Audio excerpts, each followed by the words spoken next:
risk of permanently damaging your testimony as a Christian. Mengapa itu tolol? Mengapa Tuhan ingin supaya seks itu ada di dalam koridor, di tempat yang semestinya, di tempat yang tepat? Karena bermasalah.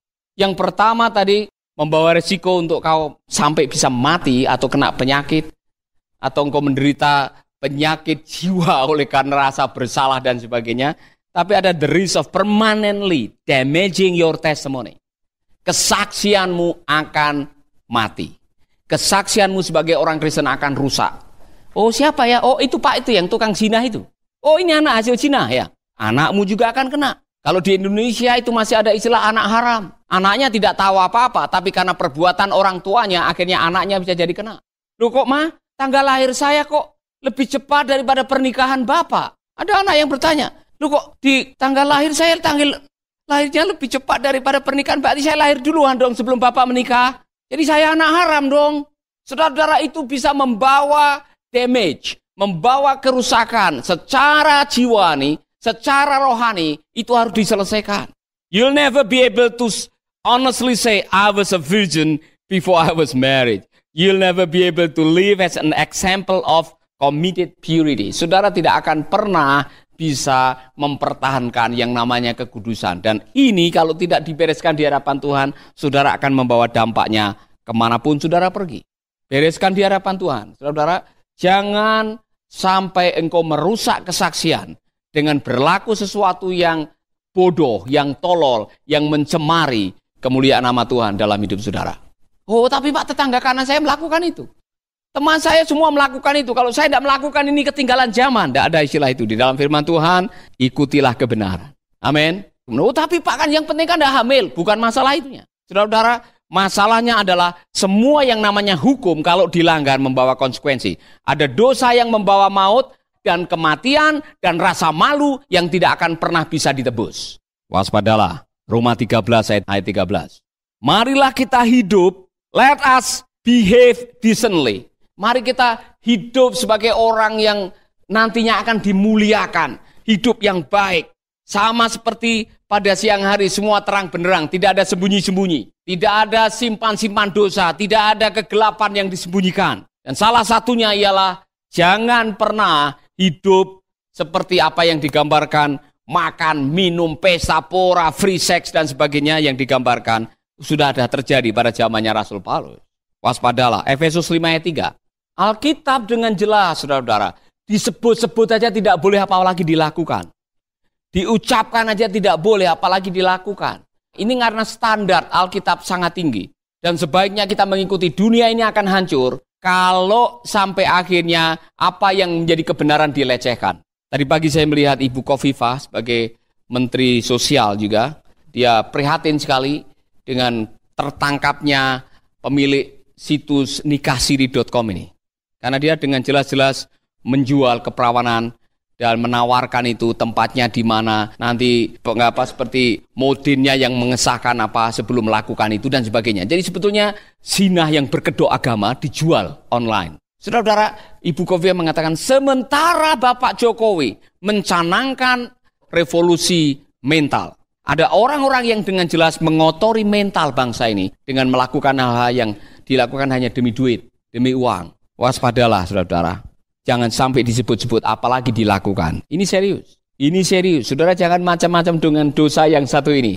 Kalau saudara dosa mencuri ayam tetangga, ayam dikembalikan beres. Ya kan? Tapi kalau dosa mencuri keperawanan orang, bagaimana mengembalikan keperawanan orang? Dosa berzina itu dosa mengotori dirimu sendiri seperti Alkitab. Engkau berdosa terhadap tubuhmu sendiri yang adalah rumah Allah.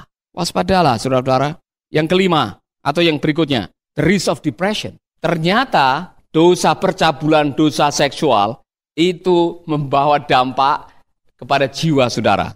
Those who participate in premarital sex experience emotional damage that may lead to an increased chance of mental depression and emotional despair.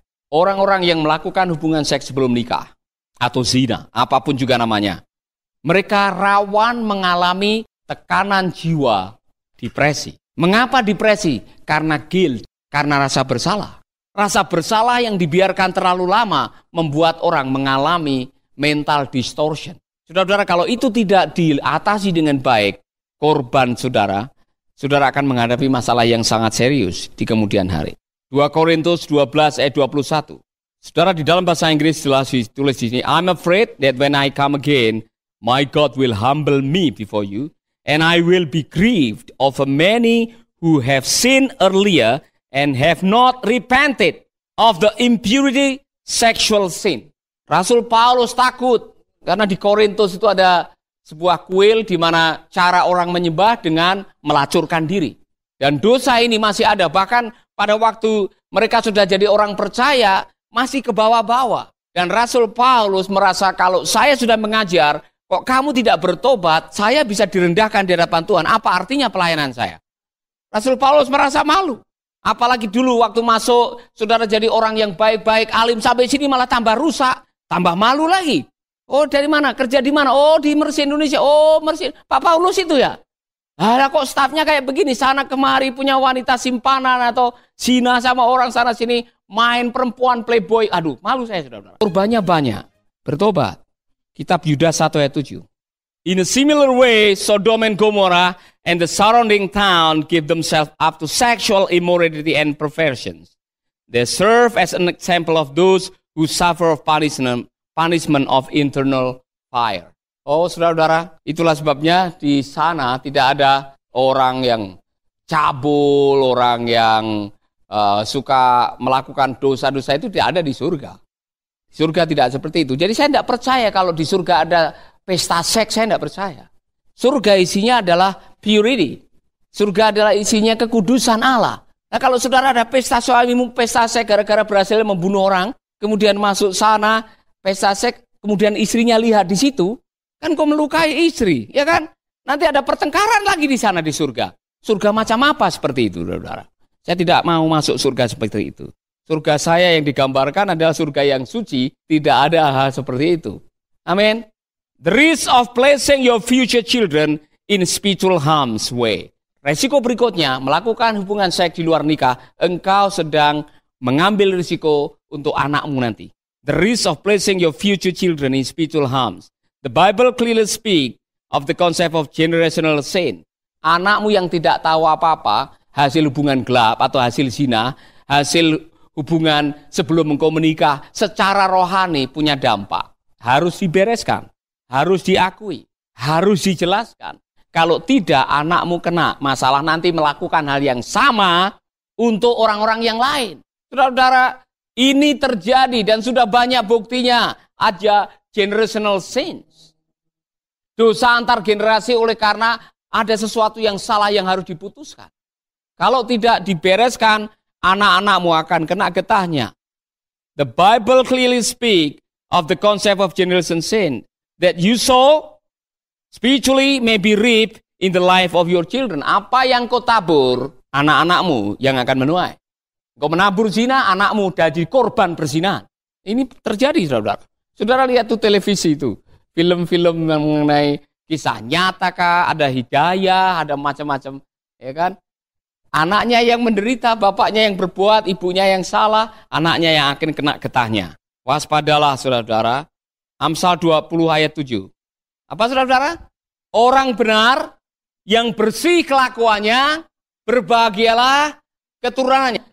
Jadi kalau bapaknya benar, ibunya hidup benar, anaknya merasakan kebenaran dari bapak ibunya. Kalau bapak ibunya suka pornografi, suka zina, bahkan dia lahir korban perzinahan, anaknya ikut menuai sesuatu yang dia tidak menabur. Saudara-saudara, ini penting sekali. Ini apa yang dikatakan oleh Alkitab. Jadi kalau generasi ini tidak menjaga kesucian, anak-anaknya akan turun standar dan akhirnya akan lebih kacau lagi dari orang tuanya. Waspadalah. Resiko berikutnya, the risk of sexual dysfunction.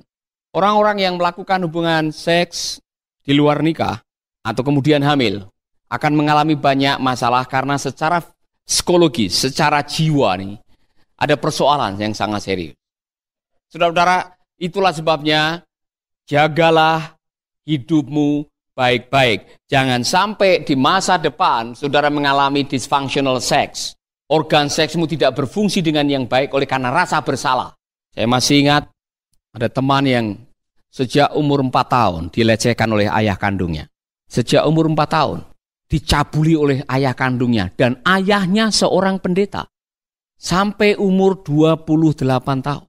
Kemudian orang itu menikah dengan pendeta. Dan pendeta yang menikahi tidak tahu. Sampai beberapa tahun setelah itu. Setelah dia menikah. Sehingga setiap kali berhubungan seks. Perempuan itu marah. Bukan marah kepada suaminya. Marah kepada ayah kandungnya yang pernah melecehkannya sejak umur 4 tahun. Rumah tangganya kacau sehingga suaminya tidak pernah menikmati kepuasan kebahagiaan batinia. Hampir bercerai. Saya katakan jangan bercerai. Sabar. Tuhan akan tolong, Tuhan akan pulihkan. Tidak bisa Pak, sudah bertahun-tahun. Sudah puluhan tahun, sudah hampir 30 tahun dia menikah dengan wanita ini. Dan dampaknya masih di bawah. Dysfunctional sex oleh karena dosa seksual yang dialami sejak kecil. Nyata ini saudara. Bereskan di hadapan Tuhan. Pulihkan hidupmu karena ini berbahaya untuk masa depan saudara. Jangan pikir, ini yang kadang-kadang ada orang yang kecanduan pornografi, yang sebelum menikah sudah melakukan, yang kemudian saudara menikah untuk menyelesaikan. Saudara tidak akan menyelesaikan dengan pernikahan. Karena ada persoalan di benak saudara, persoalan di pikiran saudara. Itu harus dibereskan di hadapan Tuhan. Saudara jangan anggap dengan menikah bereslah semuanya. Tidak. Saudara akan mengalami masalah-masalah yang sangat serius. Markus 7 ayat 21. Jadi yang namanya zina itu tidak ada zina tiba-tiba. Saudara baru jalan di depan sana tiba-tiba berzina dengan orang. Dan saudara minta ampun kepada Tuhan, maaf Tuhan ini saya tiba-tiba, tidak sengaja saya melakukan ini. Zina itu buah dari hati yang sudah kotor. Jadi hatimu sudah kotor, sudah dibiarkan terlalu lama sehingga apa yang terjadi adalah buah dari apa yang sudah lama menetas jadi perbuatan. Makanya bersihkanlah hatimu, bersihkanlah pikiranmu. Jangan dibiarkan itu mengembara sehingga akhirnya melukai orang lain.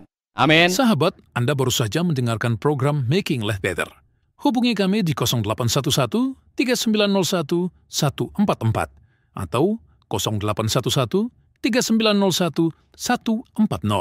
Mari dukung pelayanan Making Life Better melalui rekening BCA 66 900 30525. Sekali lagi, 66 900 30525.